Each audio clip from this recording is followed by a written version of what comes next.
Hello students, welcome to our nurture classes. Today we will study about acceleration.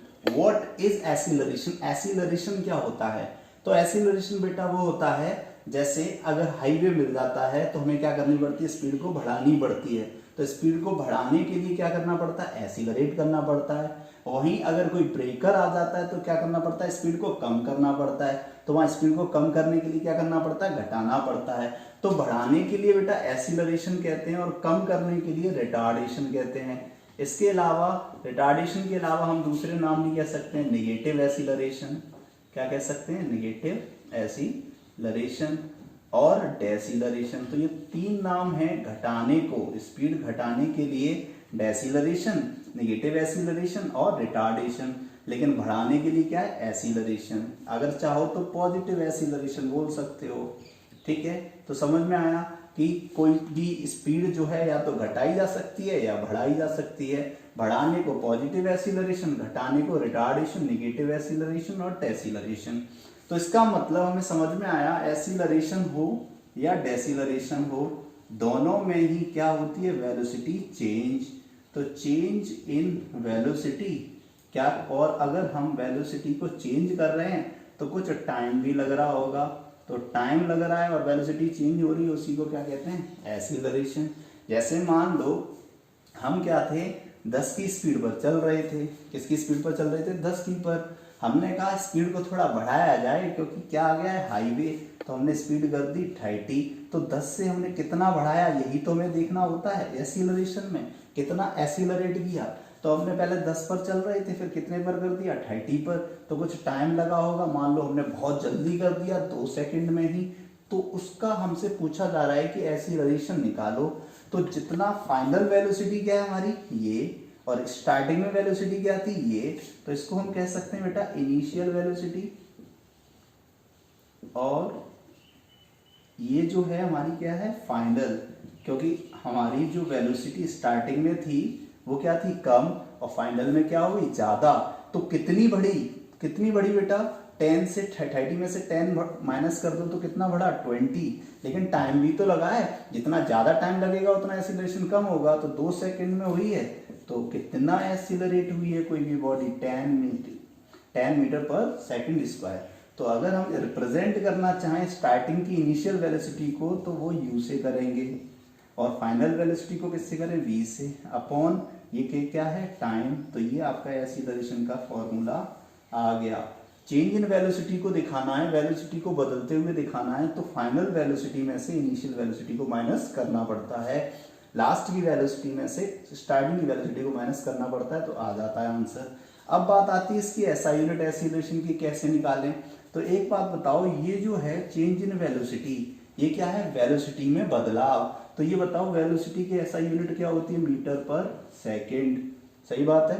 और time की SI unit क्या होती है, second. तो एसआई यूनिट क्या बन गई, मीटर पर सेकंड स्क्वायर। इसको अगर दूसरे तरीके से लिखना चाहो तो मीटर सेकंड की पावर -2, ये भी लिख सकते हो। ठीक है बेटा। अगर रिटार्डेशन का एग्जांपल देना है, जैसे ये तो एक्सीलरेशन का हो गया कि 10 से हमने स्पीड क्या कर दी, 30 बढ़ा दी। अगर घटाएंगे तो क्या होगा, कुछ नहीं होगा, फॉर्मूला यही लगेगा। जैसे मान लो कि हमारा ऑब्जेक्ट चल रहा था 30 की स्पीड पर, फिर क्या हुआ, कोई भी ब्रेकर आ गया तो हमने उसकी स्पीड कम कर दी। तो स्पीड अब कितनी होगी, फाइनल वेलोसिटी कितनी होगी, 10, इनिशियल कितनी होगी, 30। कभी कभार क्या होता है, बस जो है वो ब्रेक लगा देती है, स्टॉप हो जाती है, तो उसमें फाइनल वेलोसिटी क्या हो जाती है, 0। ठीक है, उसमें दी नहीं होती है क्वेश्चन में, लेकिन हमें माननी पड़ती है, तो आप 10 ही मानो अभी। ठीक है। अब एक्सीलरेशन क्या होता है, v - u/t। तो फाइनल कितना है बेटा, 10, इनिशियल कितना है, 30। टाइम मान लो आपका बेटा 2 सेकंड लगा हुआ है, तो ले लिया 2। ठीक है, तो ये हो गया बेटा एक्सीलरेशन, 10 - 30, 20/2। तो आंसर में देख रहे हो क्या बदलाव आया है, केवल माइनस में आंसर आया है। यहाँ क्या आया था, पॉजिटिव में। यहाँ माइनस में ये दिखा रहा है, ये एक्सीलरेट तो हुआ है, लेकिन कैसा हुआ है, नेगेटिव। कैसा हुआ है, नेगेटिव। और ये क्या है, एक्सीलरेशन। तो नेगेटिव एक्सीलरेशन से समझ में आया स्पीड को क्या किया गया है, कम। ठीक है, तो ये इस तरीके से हम एक्सीलरेशन के बारे में समझ पाए।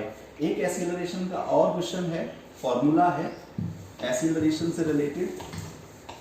जैसे अगर हम बात करें बेटा, अगर हमने आपके मार्क्स आते हैं, ठीक है, तो आप ज्यादा वाले मार्क्स बताते हो कि कम? ऑब्वियसली ज्यादा वाले, सारे बच्चे घर पे मार्क्स बताते हैं। जैसे अगर बात करी जाए, आपके 75 मार्क्स आए और एक में 90 मार्क्स आए, ठीक है, या आप ये कह सकते हैं एक में 70 मार्क्स आए और एक में 80 मार्क्स आए, तो आप दोनों मार्क्स बताने हैं आपको, लेकिन ऐसे बताने हैं कि आप पिटो भी ना और आपकी तारीफ भी हो। तो 70 मार्क्स बताए तो पिट जाओगे, 80 मार्क्स बताए तो 70 क्यों नहीं बताए? तो आप किस तरीके से मार्क्स को बताओगे? क्या करोगे? इन दोनों का एवरेज निकाल लोगे, ठीक है। तो एवरेज क्या करोगे आप, किस तरीके से निकालोगे? या 60 ले लो इसका, तो 60 भी नहीं है ना 80 है आपकी, तो क्या है 70, ठीक है। यही तो बताओगे आपकी परसेंटेज कितनी है, 70। कैसे निकाला आपने? एवरेज निकालकर। तो ऐसे ही बेटा एवरेज वेलोसिटी होती है। तो एवरेज वेलोसिटी कैसे निकालते हैं? एवरेज किसी भी चीज का निकालने पर क्या करा जाता है, उन दोनों का सम और जितने भी हैं उससे डिवाइड। तो v plus u initial velocity और फाइनल वेलोसिटी अपॉन 2।